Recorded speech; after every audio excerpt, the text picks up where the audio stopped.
I wanna take you for a ride.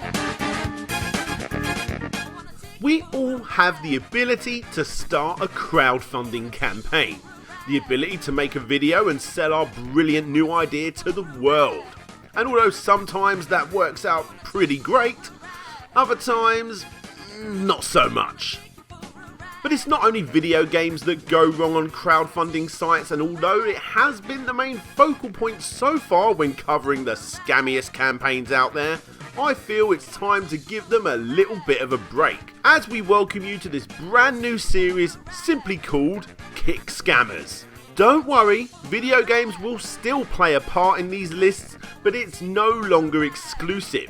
What we want to do is blow the bloody doors wide open and shine some light onto some of the most ridiculous crowdfunding ideas ever to grace sites such as Indiegogo and Kickstarter. So, put down your potato salad and breathe a sigh of relief as we look at 4 horrific crowdfunding projects you will be thankful you never backed. Unless of course you did. Then it's gonna get a bit awkward.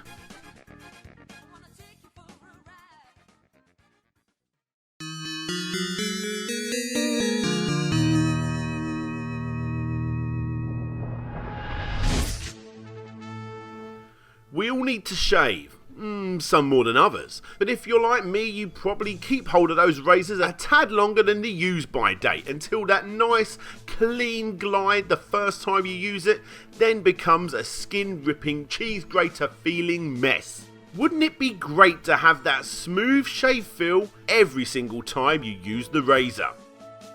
Introducing the laser razor. Yes. A frickin' laser beam that you rub on your face. Surely nothing's gonna go wrong here, right? Well, originally the campaign asked for a wafty $160,000, but actually ended up getting $4,500,111. That's before it was cancelled. Not by Scarp Technologies, mind you, but instead Kickstarter themselves. Hello folks, we appreciate your support on Kickstarter. It's been overwhelming, and we're overwhelmingly pleased and surprised at how much support we get from you. You see, on October the 8th, the team did one of the most boring update videos addressing a few concerns over the safety, battery life, as well as a few other bits that I have ever seen. It was apparent that the prototype was basically just an exaggerated idea, and they didn't really have much more than concept art and tech demos up to this point. Unlike the promotional video that very much gives the impression that they already have manufacturers in place and all they need is capital to start production. We really need your support to put the Scarp Razor into production. We have preliminary agreements with manufacturers, but we require capital to begin orders. Anyway, it turned out that after that update video on the 8th, Kickstarter wasn't happy with the process up to this point and pulled the plug only 5 days later, taking away at least $4 million from Scarp Technologies. The team then moved over to Indiegogo, and although using the exact same promotional video and still asking for $289 plus $10 postage, they indeed managed to reach their goal, however this time only getting $507,810. Although looking at the names of the backers, maybe a few of them are here just to try and protect the gullible. But a short while later, a news report showed off what they had been working on, and it turns out it's pretty crap. But then again, somehow a razor that at the time you can't actually press against your skin, a razor that can only cut one hair at a time, and possibly worst of all, a razor that makes your ugly unshaven mug smell of burnt hair before the thread breaks. Yes, the laser also needs a thread. Somehow actually does at least get the odd update for those few hardcore backers that still believe in the project. Aww.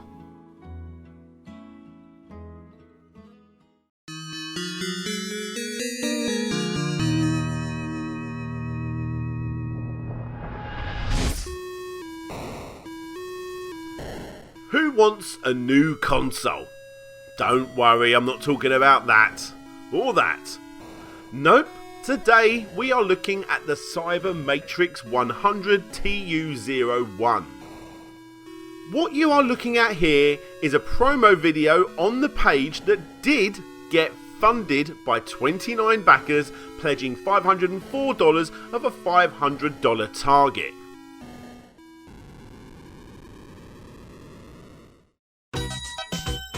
The promo video is about 8 minutes long, and after watching it, I have no concrete idea what is actually being sold here.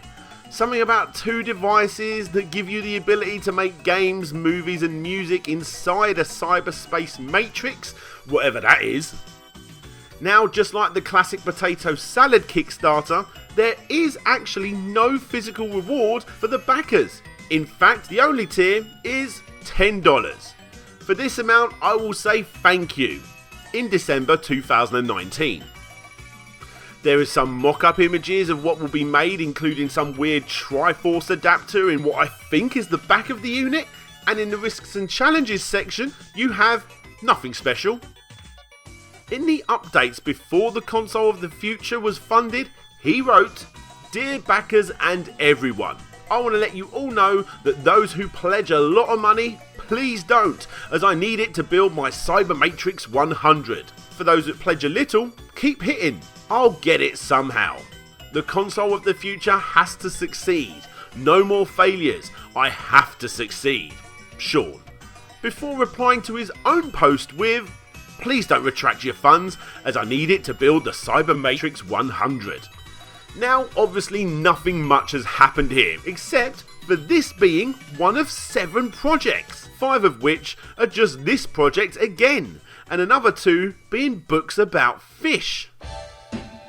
This story begins when Pascaya Sikono enters a heated battle with Lord Shania Johnson and attempts to re-steal a special ancient laptop left by Jehovah Christ. Pascaya kills hostile leaders as he waits for the laptop to arrive after the fall of the dark. Now, I'm not here to point fingers and laugh at someone that is most likely mentally unstable.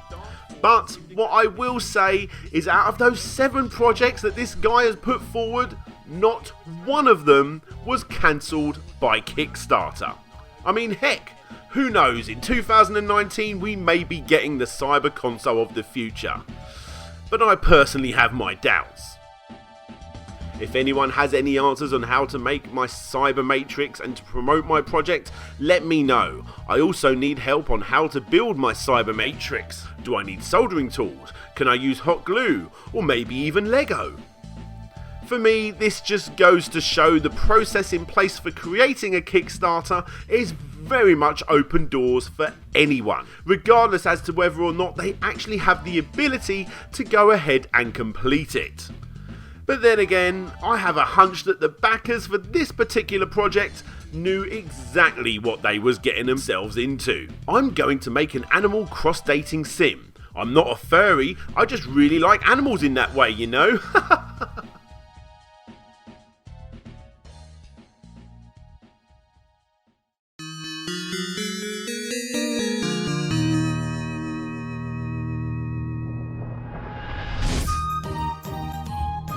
Ah, here we go, a video game.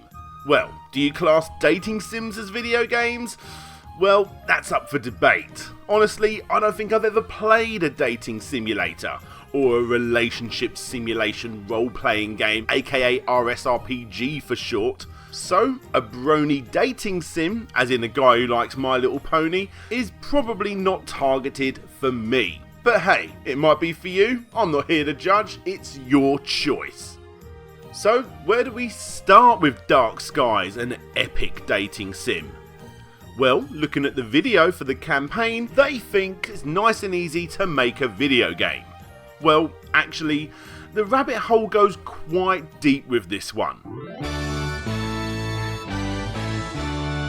Thankfully, this project at least got something right. It has been in development for 4 years. Damn, that's pretty impressive. Although the math contradicts this statement, as bronies only really became a thing 3 years before this project went live. The campaign also stated that the project was 95% finished, but the owner wasn't willing to show off any alpha builds because you don't see alpha builds for games like Doom 4, Halo 6, StarCraft 3 or Skyrim 3 now, do ya? Okay. Then, developers who were originally shown to be developing the game started posting pics on their Twitter feeds explaining that they had no connection with the game at all, except for one artist who claims that she thought she was doing some concept art for a comic book. Eventually, all of the developers refused involvement and the artist also dropped out. This was before Kickstarter got flooded with My Little Pony pictures, giving the game some high praise. So, what the hell is going on here? Well, turns out the guy behind this was internet hoaxer Sam Hyde. Yep, the whole thing was put in place to take the horse piss out of Little Pony fans. Videos started surfacing from Sam asking for hot girls for his dating sim he's working on, and even giving voice coaching lessons to the girls too. With this video right here, I just want to show you how you're supposed to deliver your lines. This is not going to be a joke video, so don't try to be funny, don't try to be tongue-in-cheek, don't be cynical. Just straight up, we're trying to get retards to back a Kickstarter project, and it's your job to make them fall in love with you. Thankfully, the goal of $7,500 only managed to get $4,161 from 150 backers, as quite a few suddenly dropped their pledge 10 hours before the end of the project. And then, the project, obviously not going to be hitting its goal, also got cancelled by the creator within only a few hours of the time running out. And as usual, the only updates to be found after the campaign died were found by the backers in the comments section, mainly by someone going under the name of Yoshi K, who not only updated but gave proof as to who was a fake account and who wasn't. That was before he had a sex change, as updated by Dr. Stephen J. Kroon III, who originally backed the PG-13 dating sim to buy it for his autistic son. Yes, I know, he's obviously a troll too, leaving this to be the strangest Kickstarter campaign ever. Or was it?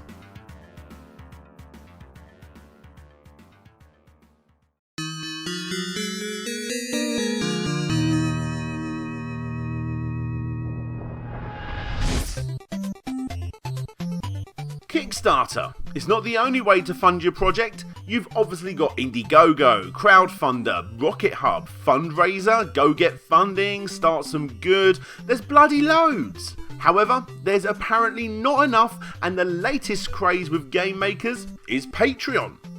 And one of the most scandalous of these game developer Patreon picks is without a doubt Breeding Season, blending together Harvest Moon style gameplay with hentai. Now, one of the perks of this pretty unique game, other than the boobies, was the ability to actually play the latest alpha of the game in real time as the developers were designing it.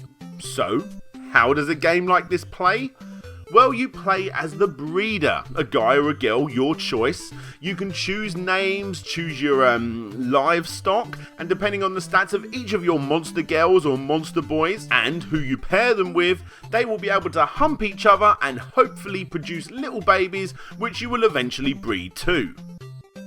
Yeah, it's not for everyone. However, crazily enough, the game was actually getting, at its peak, an impressive $42,000 a month.